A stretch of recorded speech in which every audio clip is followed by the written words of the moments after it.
समझे जीवन मोल है।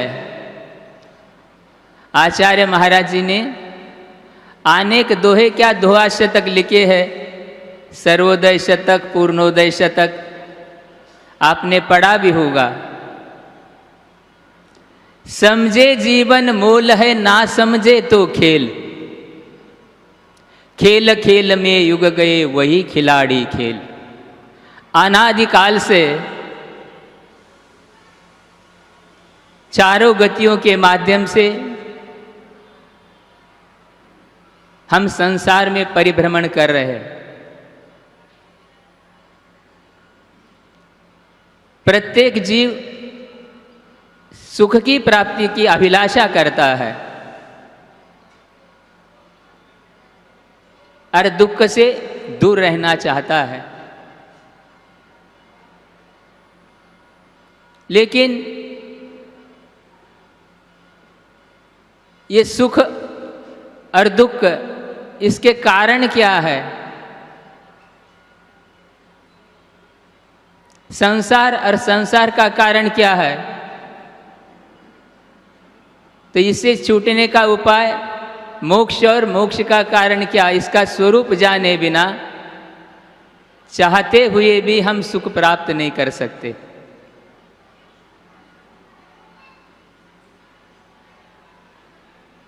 इसीलिए हम अपना कल्याण चाहते हैं तो सर्वप्रथम हम लोगों के लिए अपनी मान्यता का सुधार करना आवश्यक है। संसार के पंचेंद्रिय के विषयों में सुख की जो मान्यता है वही हमारे लिए दुख का कारण बनी हुई है। अनेक प्रकार की अनेक मान्यताएं हैं।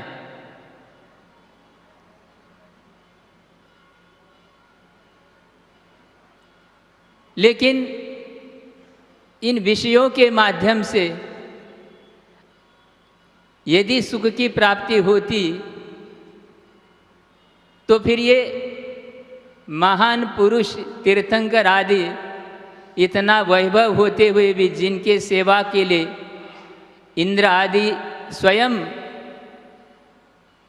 लगे हुए हैं, फिर इन विषयों को क्यों छोड़ देते हैं? वस्तुतः सुख वस्तु में नहीं है, मान्यता में है। लेकिन ये सुख भी जो है इंद्रिय सुख है। वस्तुतः सुख जो है, आत्मिक सुख जो होता है वो अलग चीज है। सुख आत्मा का ही गुण है, बाहर कैसे नहीं आएगा। तो इसकी प्राप्ति के लिए जो आचार्यों ने हम लोगों के लिए उपदेश दिया है, तत्वार्थ श्रद्धाणम सम्यक दर्शनम। आज दिनांक कितना है? 7 जून है ना आज, 2025। 7 तत्वों के ऊपर श्रद्धान करने को सम्यक दर्शन कहा है। मूल में 2 ही तत्व है, जीव और अजीव। इनके मेल से ये 7 बन रहे हैं। 6 द्रव्यों में धर्म, अधर्म, आकाश और काल, ये चारों द्रव्य त्रैकालिक शुद्ध है।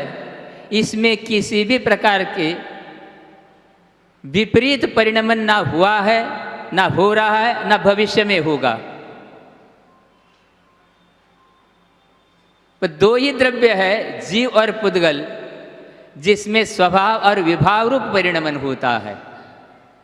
और पुद्गल का विभाव रूप परिणमन होने से उसका क्या प्रयोजन है? वो तो जड़ वस्तु है, चाहे स्वभाव रूप हो चाहे जड़, लेकिन वस्तु का स्वरूप बताया जा रहा है। लेकिन विभाव रूप परिणमन करने से हमारी ही हानि है। और ये विभाव परिणमन का मूल कारण ही विपरीत श्रद्धान है। अतत्व में तत्व बुद्धि, अदेव में देव की बुद्धि। जो वितरागी नहीं है, ऐसे सरागी में गुरु की बुद्धि, और जो वस्तुतः हित करने वाला नहीं है, ऐसे आगम में भी आगम की कल्पना, ये विपरीत मान्यता है।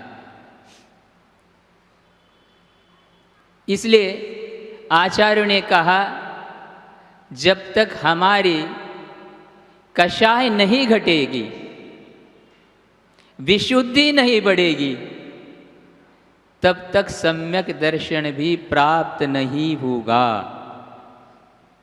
वर्तमान में अनेक भव्य जीवों के मन में ये भी कल्पना उत्पन्न हो रही है कि भाई पाप का नाश तो सभी करते हैं, पुण्य का नाश करके बताओ। ये मान्यता भी उनकी आगम के विपरीत है। सम्यक्त्व की प्राप्ति ही पुण्य बड़े बिना नहीं होती। अरे गुरु महाराज जी ने जब हम लोगों के लिए सिद्धांत ग्रंथों का अध्ययन कराया, सम्यक दृष्टि कभी भी पुण्य प्रकृतियों के अनुभाग का घात नहीं करता। इसलिए कर्म के नाश का भी क्रम है। 4 घातिया कर्म सभी पाप ही प्रकृति है, पाप का पहले नाश होता है। इसलिए आचार्य कुंद देव ने भी प्रवचन सार में कहा, पुण्य फला अर्हंता, पुण्य का फल ही है। वो चाहते नहीं, लेकिन ये इसी प्रकार की प्रक्रिया है। इसीलिए आचार्य उमा स्वामी महाराज जी ने हम लोगों के लिए एक सूत्र दिया है।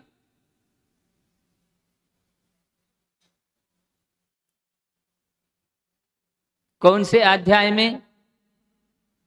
7वें अध्याय में। 7 पे ही चलना है अपने को।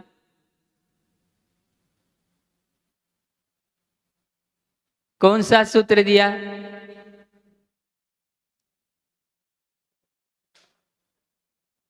11वें नंबर का सूत्र, यदि किसी को याद है।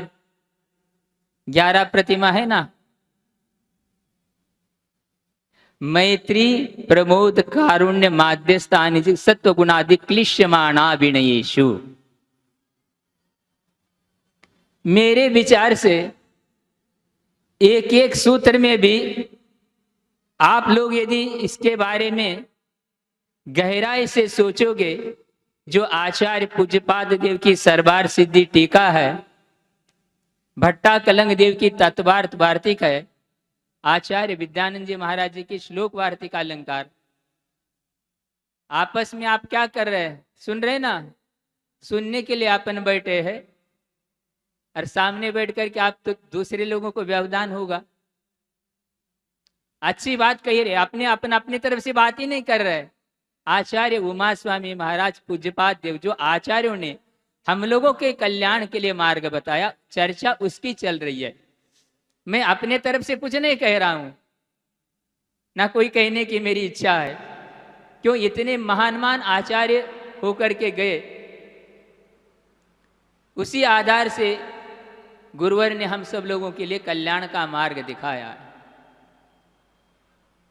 क्योंकि प्राय करके किसी भी चीज को लेकर के, चाहे व्यवहारिक हो, पारिवारिक हो, समाज की बात हो, चाहे धर्म क्रिया की बात हो, अनेक विकल्प आप लोगों के मन में खड़े होते हैं। कहते महाराज हमें क्या करना चाहिए? आचार्य उमा स्वामी महाराज जी ने 4 ही प्रकार का व्यवहार बताया है, 5वां व्यवहार ही नहीं है। इसी में आप यदि समाधान ढूंढेंगे तो आपको समाधान मिल सकता है, और उसके माध्यम से आपको शांति का भी अनुभव हो सकता है, यदि इसका आप स्वयं आधार लेकर के उसके अनुसार अपनी परिणति करेंगे तो। सबसे पहला व्यवहार कौन सा कहा है? मैत्री। मैत्री किसके प्रति? सत्व मतलब जीव मात्र के प्रति। ये हमारा पराया, देश का विदेश का कुछ भी नहीं, एकेंद्रिय से लेकर पंचेंद्रिय तक सभी के प्रति मैत्री भाव। मैत्री की परिभाषा, जैसे कई दिनों के बाद मित्र मिलते अथवा मेहमान मिलते तो आप लोग गले लगाते हैं, ठीक है, व्यवहार की रीति है वो,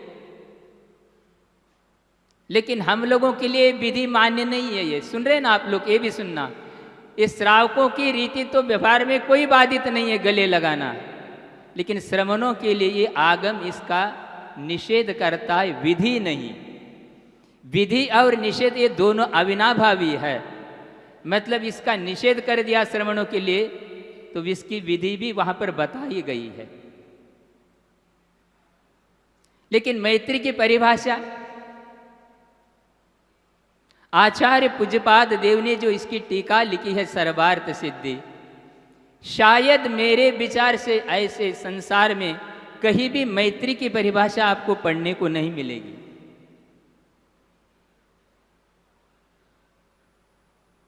परेशान दुखान अनुत्पत्ति अभिलाषो मैत्री, मेरे निमित्त से दूसरे किसी भी प्राणी के लिए दुख की उत्पत्ति न हो, ऐसी अभिलाषा का नाम मैत्री है। अब बोलिए, इस परिभाषा के ऊपर आप जीवन भर भी चिंतन करो तो भी कम है, क्योंकि इतने महान महान आचार्य 2,000 वर्ष पूर्व हम लोगों के लिए ये सूचना दे के गए, और इन सूचनाओं का हम लोग अमल नहीं कर पाने के कारण कष्ट का ही अनुभव कर रहे हैं। बोलो आप, इसमें अपना पराया कुछ भी नहीं प्राणी मात्र के प्रति, और मेरे निमित्त से उसको दुख उत्पन्न न हो, कितनी व्यापक परिभाषा है ये मैत्री की। और प्रमोद, प्रमोद किसके प्रति? गुणिषु प्रमोदम, जो अपने से गुणों में बड़े है, पूज्य है, आचार्य है, गुरु आदि व्रती आदि जो भी है, इसमें जो है प्रमोद भाव रखना गुणियों के प्रति। लेकिन होता यह है, अपने मनकुल जहां अनुकूल बात होती है वहां तो प्रमोद होता है, और जहां गुण भी है लेकिन गुणों की ओर हमारी दृष्टि नहीं है तो प्रमोद कैसा हो पाएगा?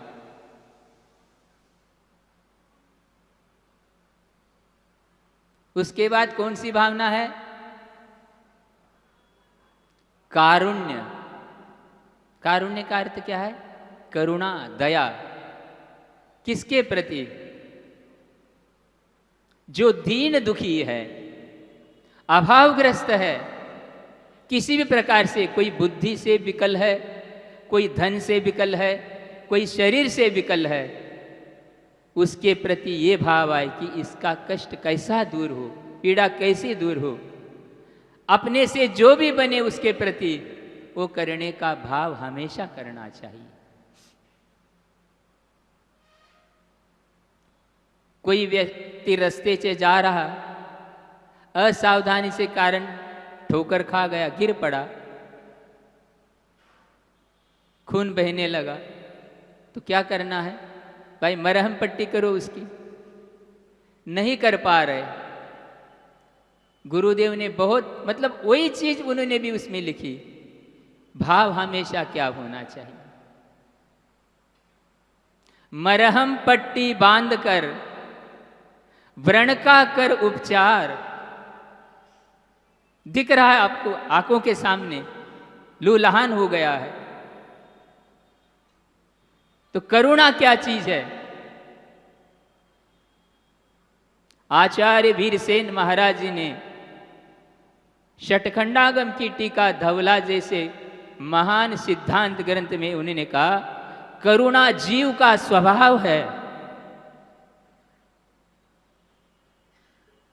स्वभाव है, ये स्वाभाविक है। मरहम पट्टी बांध कर व्रण का कर उपचार, ऐसा यदि ना कर सको डंडा तो मत मार। एक एक उनके दोहे में भी पूरा सिद्धांत है, अध्यात्म है, कहीं से भी कुछ भी ले लो आप। और अंतिम भावना क्या है? ये भी भावना ही कहा, ये 4 प्रकार की भावना है। माध्यस्थ किसके प्रति? अविनेषु। अविनयी कौन है? ये परिभाषा भी पठनीय है आचार्य पूज्यपाद महाराज की।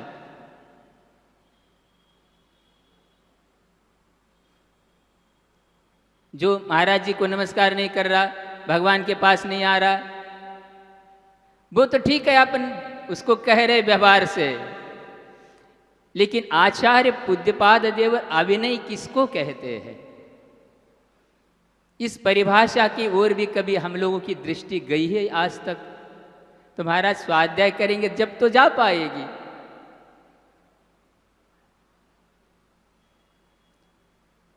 अविनयी कौन है? तत्वार्थ श्रवण ग्रहणाभ्याम असंपादित गुणा अविनेया।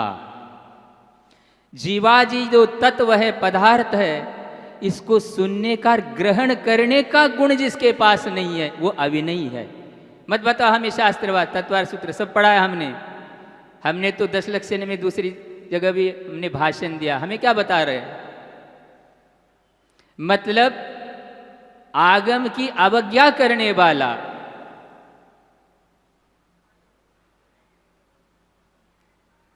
अविनयी है वो। तत्वार्थ श्रवण ग्रहणाभ्याम असंपादित गुना हमें नहीं चाहिए।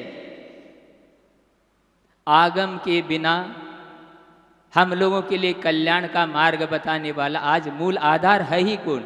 और उसके अनुसार ही तो गुरु बताते हैं। और यही पूज्यपाद देव ने, उमा स्वामी महाराज ने, जैसा वर्धमान स्वामी से परंपरा से आया वही तो बात हमारे लिए बताई गई। मतलब आगम के प्रति अनादर करना ये अविनय का सबसे बड़ा लक्षण है। सोचिए आप, और गुणों को ग्रहण नहीं करना चाह रहा है वो। इस 4 प्रकार के व्यवहार में कई बार कई लोग कहते, कई जिज्ञासाएं उनके रहती धार्मिक क्रियाओं आदि के बारे में। उसके बारे में भी कुछ समय पहले जब आचार्य महाराज पंचकल्याण के लिए गए थे, उस समय में कुछ जो लोग आए उन्होंने लाभ लिया है। और मेरे विचार से 4 के अलावा 5वां कोई व्यवहार शास्त्र में हमने तो अभी तक नहीं पढ़ा है। और इसलिए 4 ही गति है तो 4 प्रकार का व्यवहार ही पर्याप्त है। और पंचम गति, 4 से ऊपर उड़ जाओ तो पंचम गति अपने को सभी को मिले।